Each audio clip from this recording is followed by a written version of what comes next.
बच्चों, आज के इस वीडियो में आपका बहुत बहुत स्वागत है। टोपी शुक्ला के कुछ प्रश्न अभी शेष बचे हैं जिसको मैं कराने चल रही हूँ। तो प्रश्न संख्या 10 है। टोपी 9वीं कक्षा में 2 बार फेल हो गया, बताइए। इसमें क ख ग करके 3 प्रश्न पूछे गए हैं। ये तीनों प्रश्न अलग अलग भी पूछे जा सकते हैं। इसके लिए आपको अलग अलग से पूरा सारे प्रश्न का उत्तर ठीक उसी तरह 5 अंकों, 4 अंकों या 3 अंकों के हिसाब से ही लिखना पड़ेगा। तो पहला प्रश्न है कि ज़हीन होने के बावजूद भी कक्षा में 2 बार फेल होने के क्या कारण थे। ज़हीन का मतलब होता है तेज दिमाग वाला। तेज दिमाग होने वाले के कारण भी वो कक्षा में 2 बार फेल हुआ। इसके क्या कारण हो सकते हैं? तो सबसे बड़ी बात कि इसके कारण क्या हो सकते हैं कि मुन्नी बाबू जो उनके बड़े भाई थे वो उन्हें पढ़ने नहीं देते थे, हर समय उनसे काम लेते थे। छोटा भाई उसकी कॉपी किताब भैरव उसकी कॉपी किताब फाड़ देता था। और माँ राम दुलारी जो चीज़ें नौकरों से नहीं मंगाई जा सकती थी वो उसी से मंगवाती थी। तो हर तरह से उसे हर समय पढ़ने के समय ही इस तरह के काम दिए जाते थे जिसके कारण वो पढ़ नहीं पाता था। तो मैं इसके उत्तर को लिखवाने चल रही हूँ। आप तैयार हो जाइए। प्रश्न अपनी पुस्तक से उतारिए।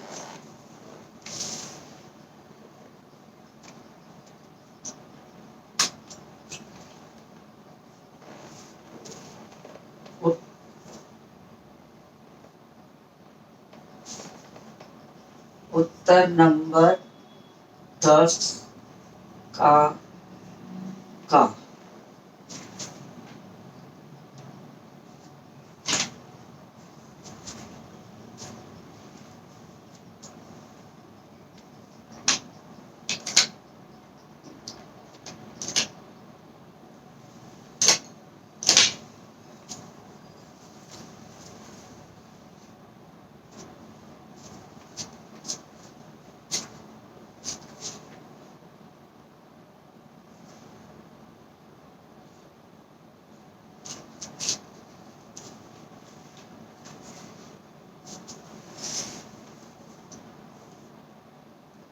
ज़हीन होने के बावजूद भी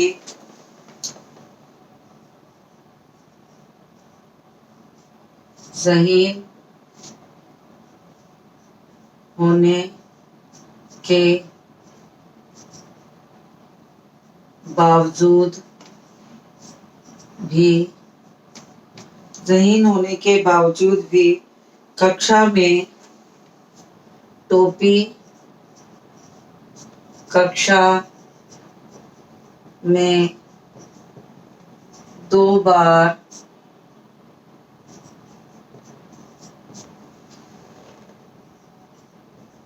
फेल हो गया।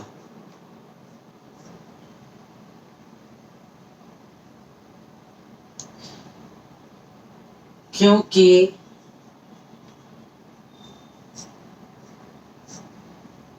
घर में उसे कोई पढ़ने नहीं देता था। बड़ा भाई मुन्नी बाबू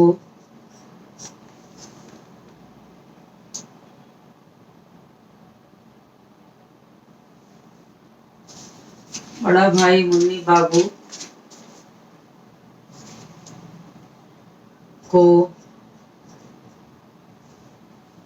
अब तक कोई ना कोई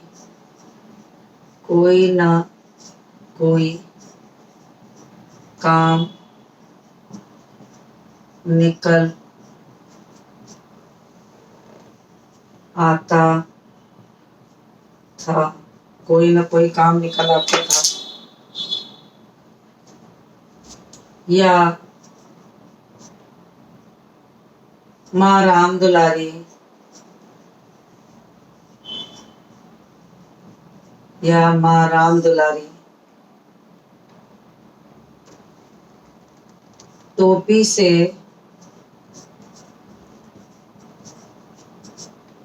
कुछ ऐसी चीजें मंगवाती जो वह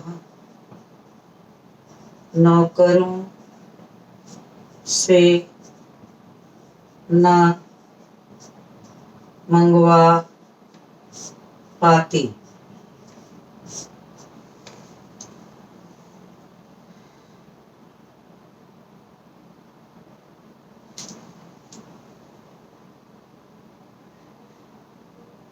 जिसके कारण वह पढ़ नहीं पाता और उस साल वह फेल हो गया।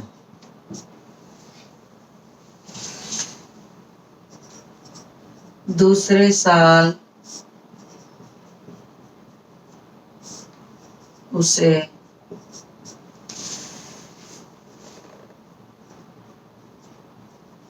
टाइफाइड हो गया।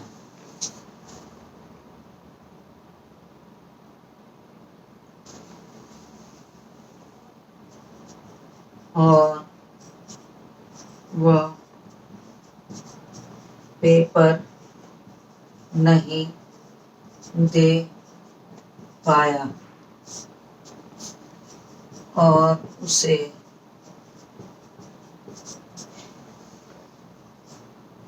उसी कक्षा में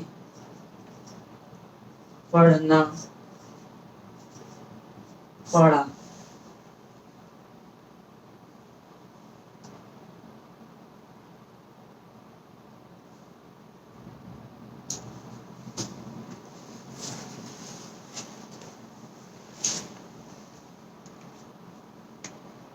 अब मैं ख वाला प्रश्न पढ़ती हूँ। तीसरे साल भी वो जैसे तैसे थर्ड डिवीजन पास हुआ, क्योंकि घर में चुनावी माहौल था और ऐसे चुनावी माहौल में वो फिर नहीं पढ़ पा रहा था। लेकिन उसने दृढ़ निश्चय कर लिया था कि वो इस बार पास होकर ही रहेगा, चाहे जैसे भी।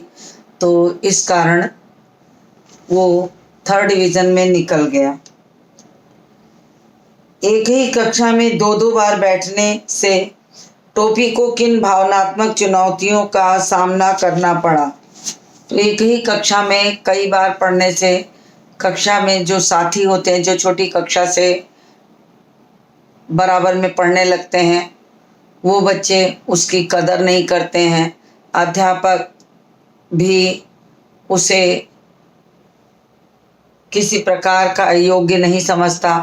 तो इस तरह से उसका जो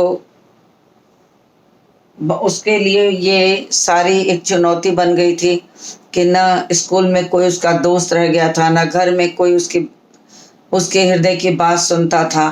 तो हर तरह से उसके लिए पढ़ाई एक चुनौती ही बन चुकी थी। तो मैं इस प्रश्न को भी लिखने चल रही हूँ ख डाल के।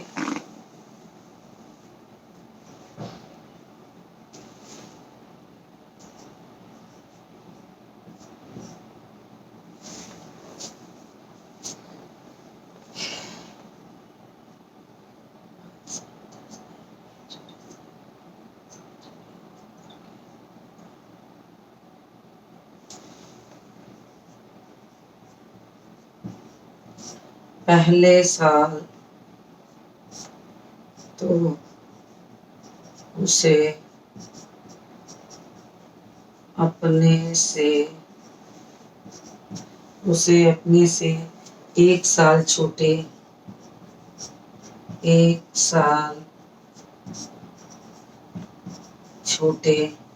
अपने से एक साल छोटे स्तर के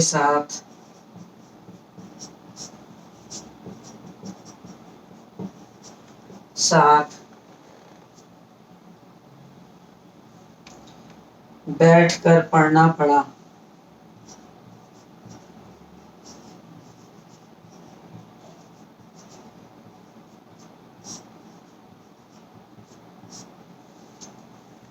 परंतु दूसरे साल उसे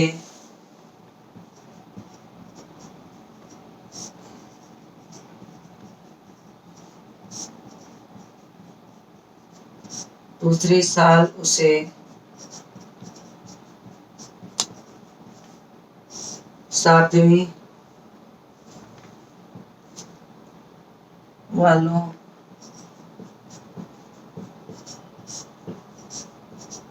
के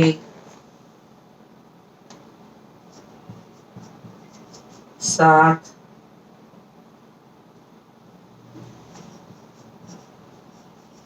बैठकर पढ़ना पड़ा।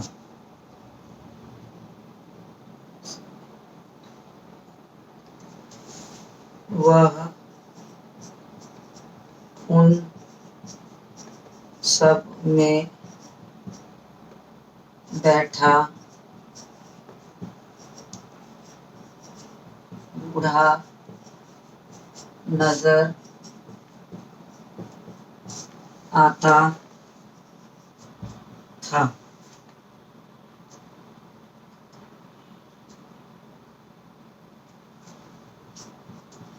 तथा कोई दोस्त नहीं बना पा रहा था।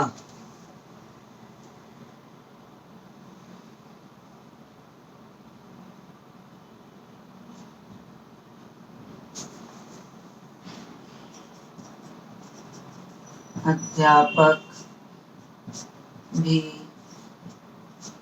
न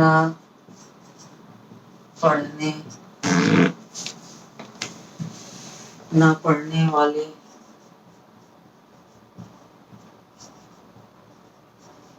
बच्चों को टोपी की मिसाल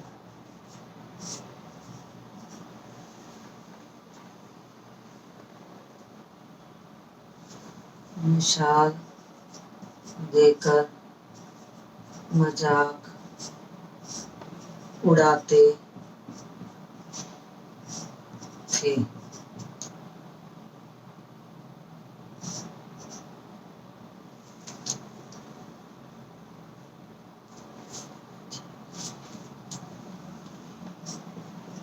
तथा बच्चे भी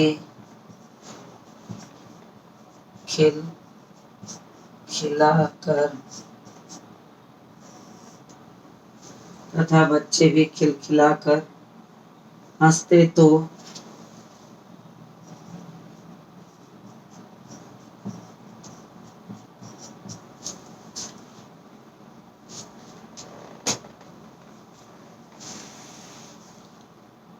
अभी दिखाई देगा। हंसते तो उसका कलेजा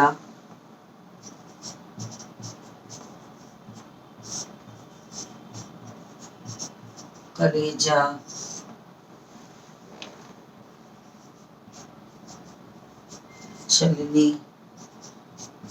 हो जाता।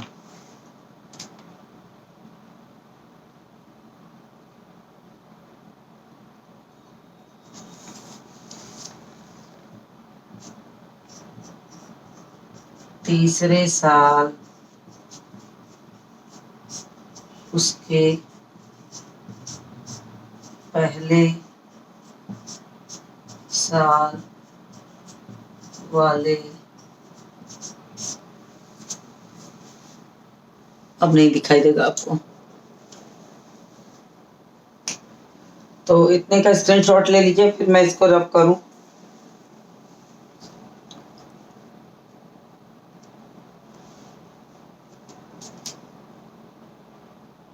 चलिए, लगता है आपने स्क्रीनशॉट ले लिया होगा, तो मैं रब करती हूँ।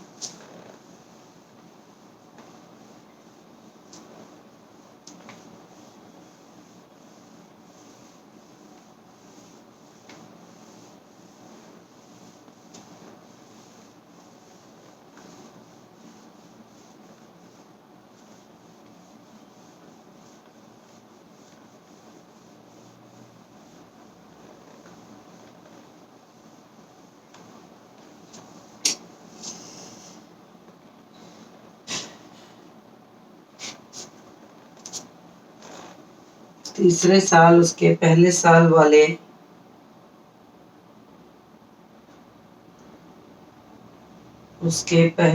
वाले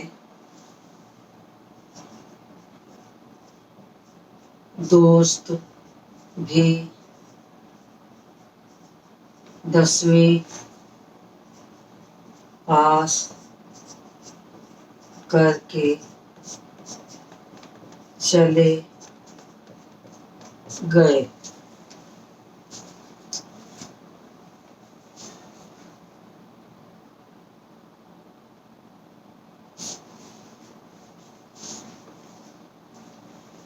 दसवीं पास करके चले गए।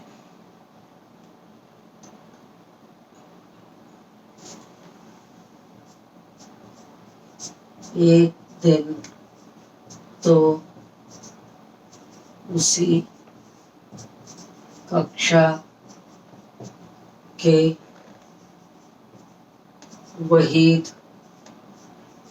नामक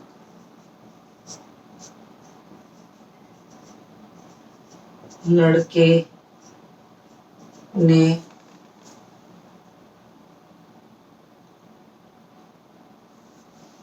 उसका मजाक उड़ाते हुए कहा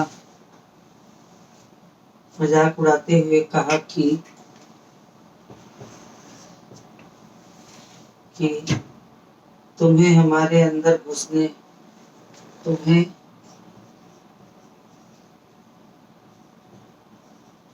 हम लोगों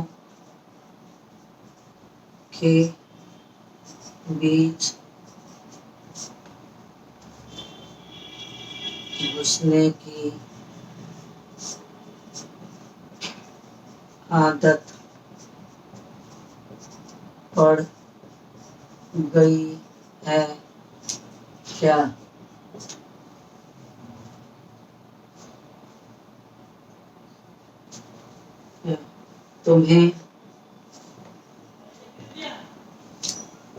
तुम्हें तो 7वीं वालों से दोस्ती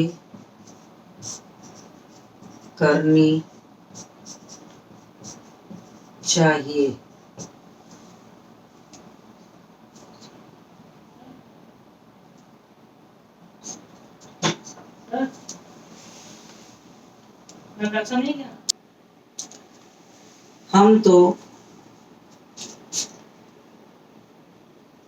हम सब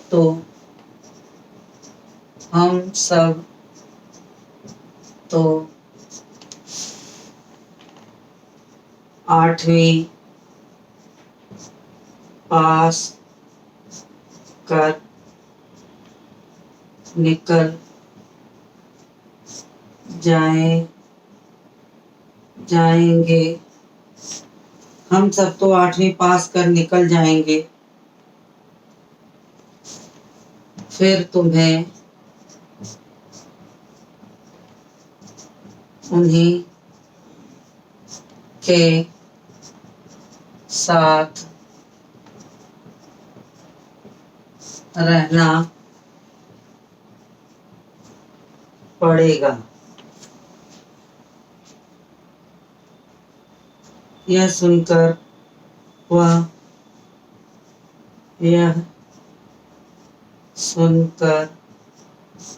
वह बहुत शर्मिंदा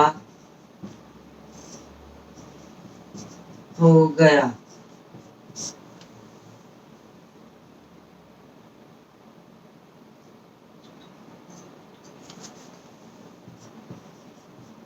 मास्टर भी कक्षा में उसे नोटिस नहीं करते थे।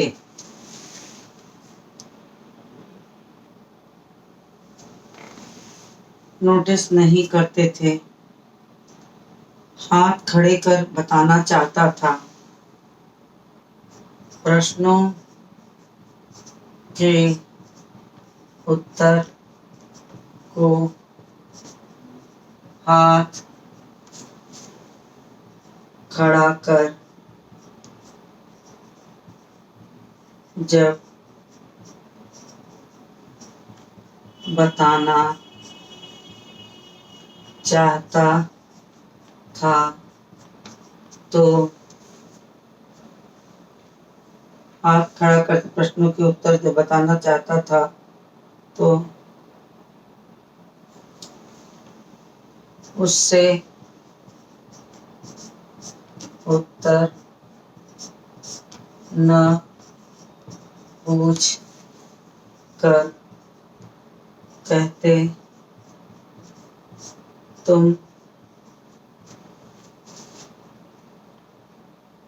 अगली साल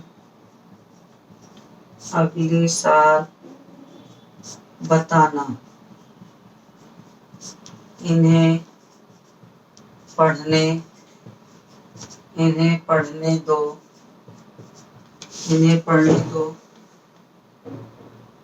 इन्हें बोर्ड की परीक्षा देनी है।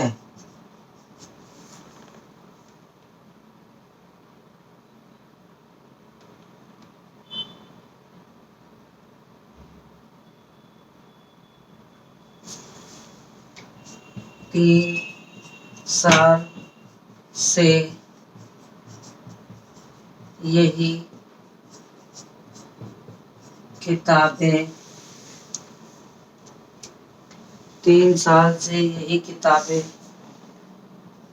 पढ़ कर तुम्हें तो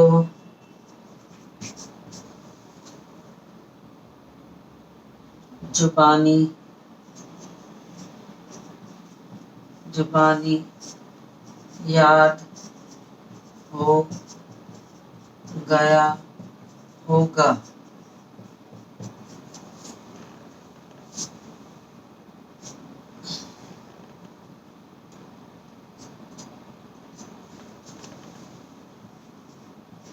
इस प्रकार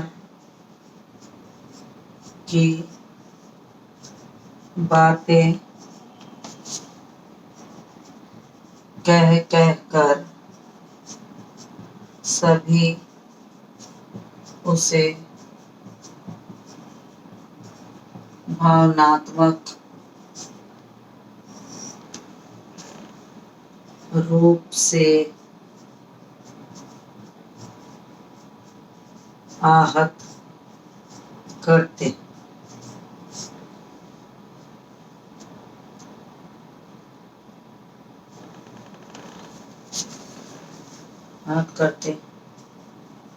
अंत में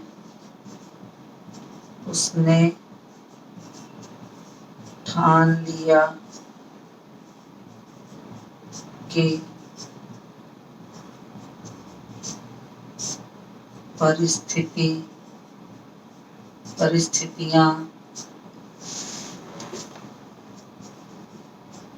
कितनी भी विपरीत हो वह पास होकर ही दिखाएगा। इसका भी स्क्रीनशॉट लीजिए, स्क्रीनशॉट ले लीजिए इसका भी।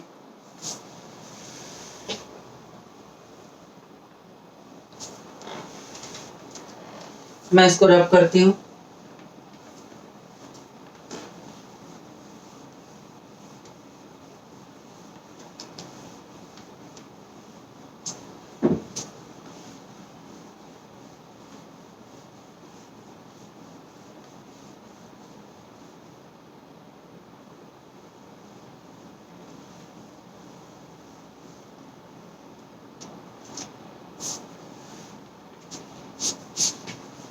इसके बाद तीसरा प्रश्न है,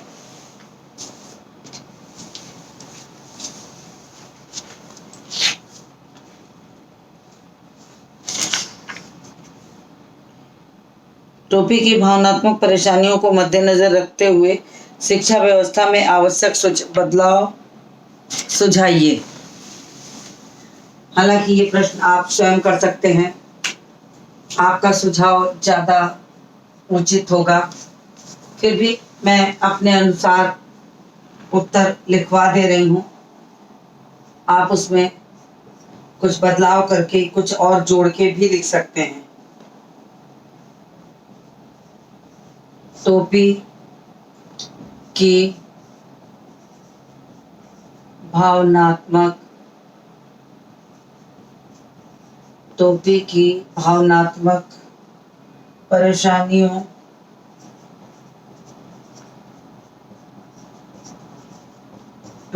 भावनात्मक परेशानियों को ध्यान में रखने से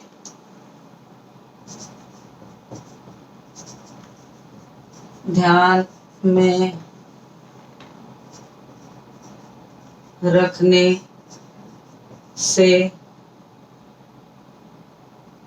होता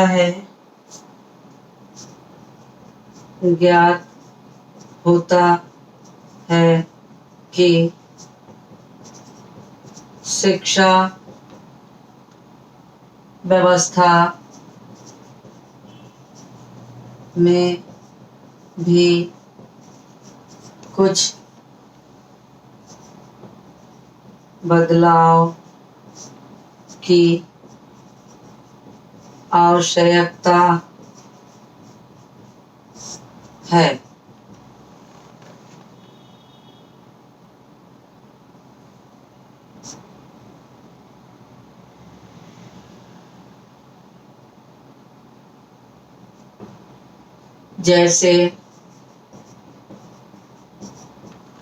जैसे छात्रों की प्रगति का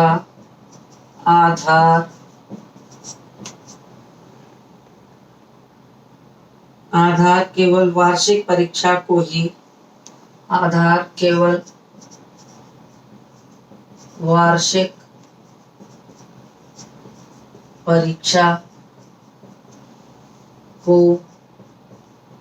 ही न बनाए।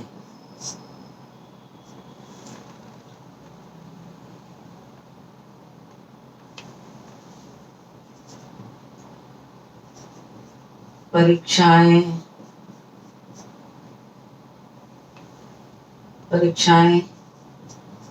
हिस्सों में बांट कर 3 बार कराई जाएं।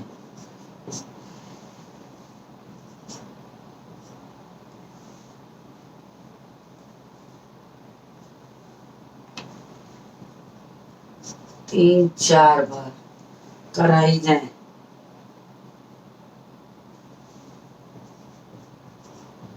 पाठ सहगामी क्रियाओं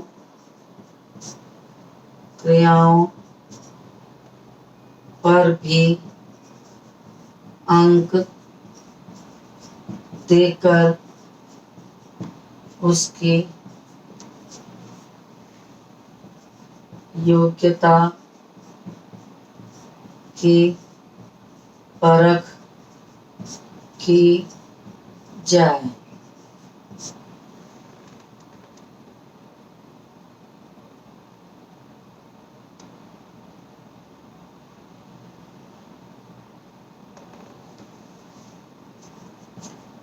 विशेष परिस्थितियों में उसे पिछले परिणाम को आधार बनाकर उन्नति दी जाए।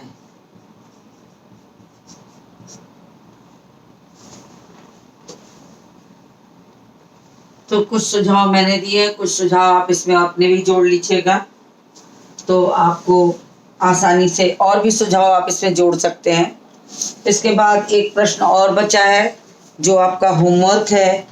इरफान की दादी के मायके का घर कस्टोडियन में क्यों चला गया? क्योंकि देश का विभाजन होने के बाद उस जमीन का हकदार कोई नहीं था, इसलिए वो विवाह होकर एक मौलवी परिवार लखनऊ में आ गई और देश का विभाजन होने के बाद मायके वालों ने अपना घर, जमीन आदि सब छोड़कर वो पाकिस्तान जाके बस गए। परिवार के सदस्य के चले जाने से मकान और जमीन लावारिस हो गई, जिसके कारण कि उनकी जमीन को सरकार ने अपने कब्जे में ले लिया, इसलिए उसे कस्टोडियन कहा जाता। कस्टोडियन में चला गया यानी वो सरकार के हक में चला गया। तो मैंने बता दिया 11वां प्रश्न आपका होमवर्क है। मैं यहाँ लिख देती हूँ प्रश्न संख्या 11 आपका होमवर्क, 10 मैंने कराया है। एक प्रश्न आप करिए, प्रश्न 11 होमवर्क मैंने उसको आपको बता दिया है। और इसी के साथ इस वीडियो को समाप्त करती हूँ और मिलती हूँ आपसे अगली वीडियो में।